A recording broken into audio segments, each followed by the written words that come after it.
Madame, Messieurs, bonsoir et merci de vous informer sur MTV+, à la une de cette édition, la réforme administrative en Côte d'Ivoire. La ministre d'État Anne-Désiré Ouloto, en charge de la fonction publique, a fait le point de l'exécution des tâches administratives. Et puis au Royaume-Uni, les violentes manifestations xénophobes font place à des rassemblements plus pacifiques contre le racisme. Les acteurs de ce mouvement appellent à l'égalité. Enfin, en sport, une performance plutôt inattendue pour le Botswana. Le sprinter Letsil Tebego a remporté la médaille d'or en finale du 200 mètres hommes. Bienvenue à tous et merci de votre fidélité à ce journal. Commençons tout de suite par l'actualité gouvernementale en Côte d'Ivoire. Direction le ministère d'État, ministère de la fonction publique et de la modernisation de l'administration.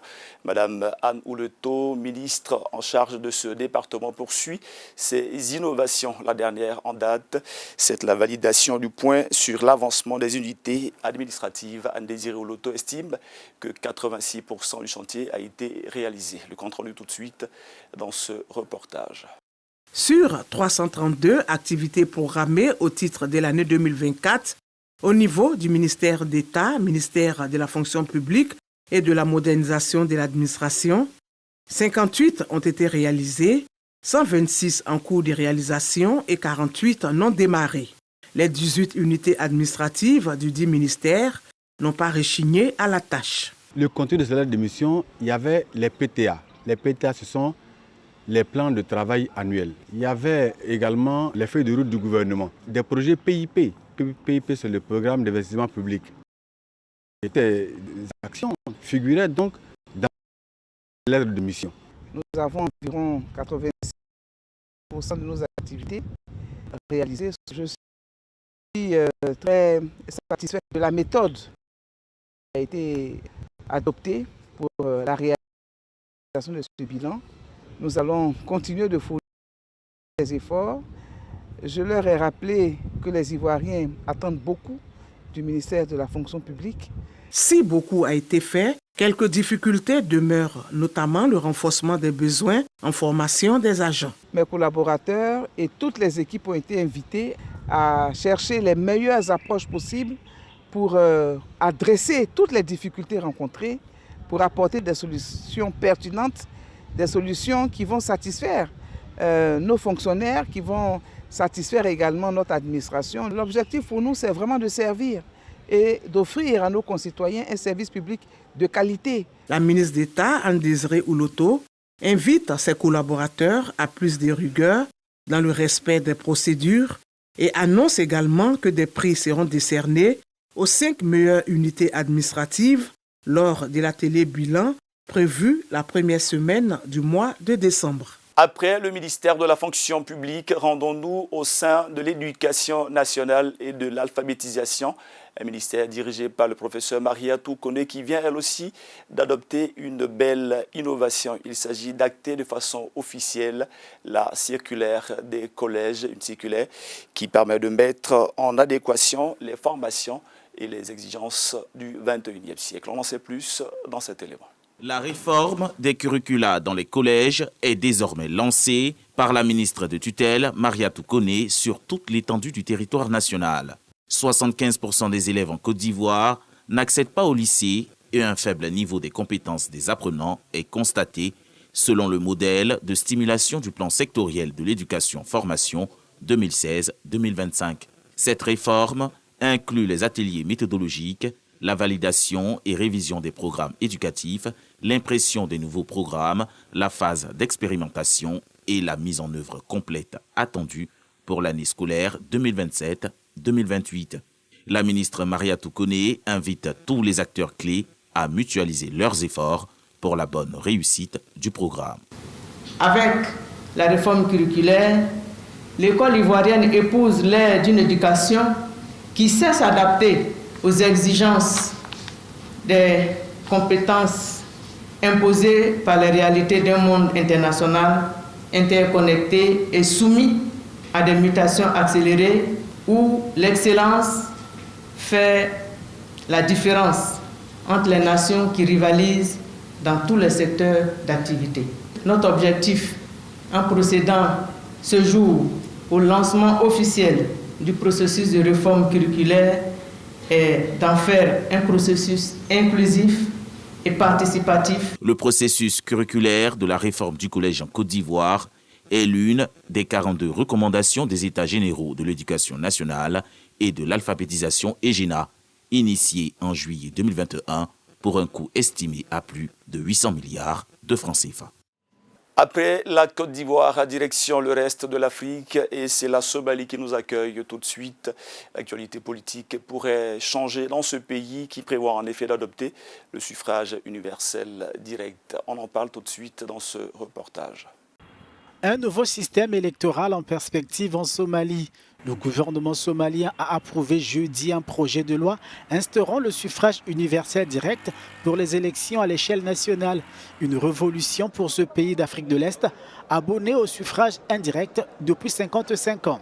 En Somalie, en effet, les législateurs votent pour le président alors que les chefs de clan et les anciens élisent les législateurs au sein du gouvernement fédéral et des États régionaux. En 2020, le pays devait expérimenter la formule « un homme, une voix », mais il a rétropédalé face aux contraintes logistiques et sécuritaires. Le projet de loi sur le vote direct doit encore être adopté par le Parlement. Le suffrage universel direct est l'une des promesses du président Hassan Sheikh Mohamoud, élu par les députés pour un mandat de 5 ans, en mai 2022.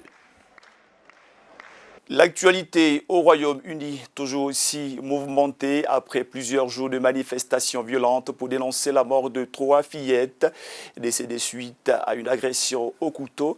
L'on fait face à une nouvelle séquence beaucoup plus posée, des marches pacifiques emmenées par des Britanniques qui dénoncent le racisme et l'inégalité dans ce pays. Des milliers de personnes se sont rassemblées pour dire non au racisme et à l'islamophobie dans plusieurs villes britanniques comme Sheffield, Liverpool ou encore Bristol.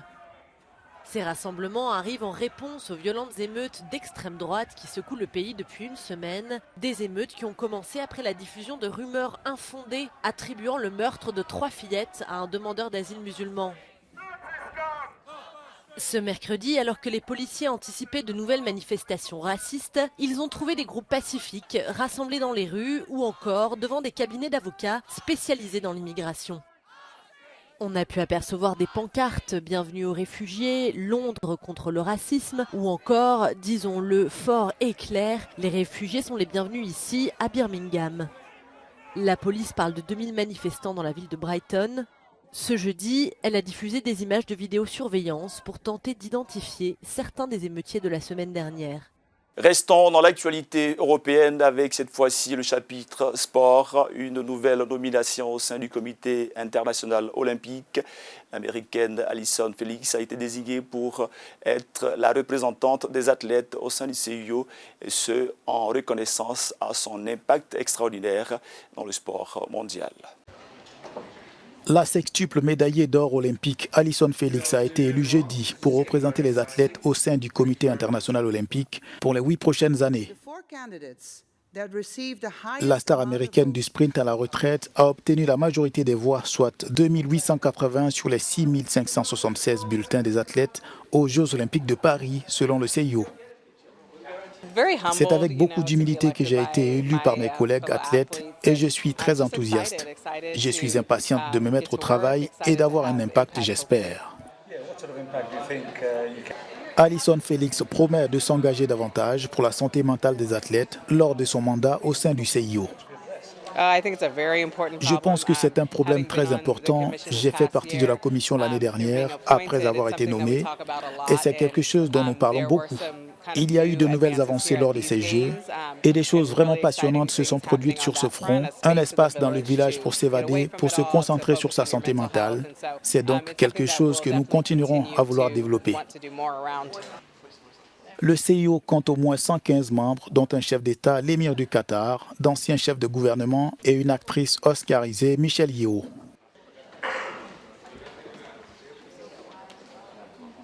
Les Jeux olympiques de Paris 2024 se poursuivent avec cette séquence plutôt inattendue. Une extraordinaire performance du continent africain pour le Botswanais Letsil Tebego en finale du 200 mètres homme. Ce sprinter a remporté la médaille d'or. Tout de suite, les images qui retracent son parcours. L'équipe française de basketball masculin a battu l'Allemagne 73-69 au terme d'un match tendu. La France affrontera les États-Unis, champions olympiques en titre, en finale samedi. Le pays hôte des JO reste l'équipe européenne la plus titrée à Paris, suivie par les Pays-Bas qui ont ajouté une nouvelle médaille d'or à leur palmarès en s'imposant au pénalty en hockey masculin face aux champions du monde allemands. Caterina Banti et Ruggero Tita ont conservé leur titre olympique en multicoque mixte, maintenant l'Italie en 9e position du classement des nations avec 10 médailles d'or. La Chine est toujours 2e au tableau des médailles après un doublé or-argent en plongeon masculin au tremplin de 3 mètres. Les États-Unis, toujours en tête du classement, ont toutefois subi une défaite douloureuse en finale du 200 mètres masculin. Le Botswanais Letsile Tebogo a remporté l'or devant la star américaine Noah Lyles qui a dû se contenter du bronze. Noah Lyles aurait été contrôlé positif au Covid-19 2 jours avant la course. Première médaille olympique pour le Maroc après la large victoire 6-0 de l'équipe masculine de football contre l'Égypte dans le match pour la 3e place. Pas de changement majeur au tableau des médailles. Les États-Unis, la Chine et l'Australie se maintiennent en tête du classement, suivis par la France et la Grande-Bretagne.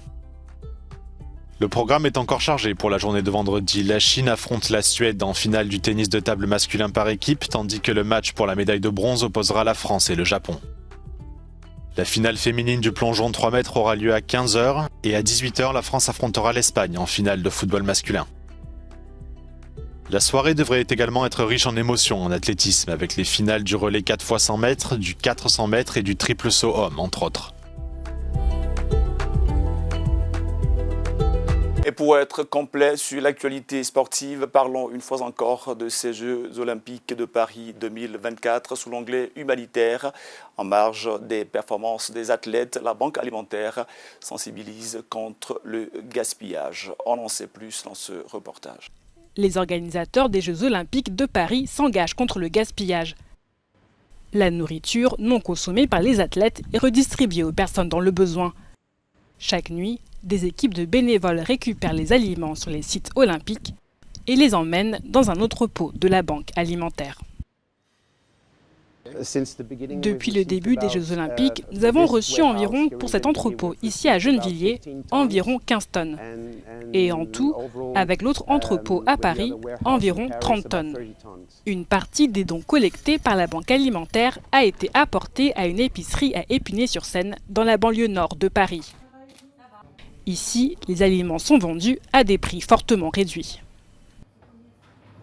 Oui, on profite parce que ça nous aide. Ça nous aide normalement.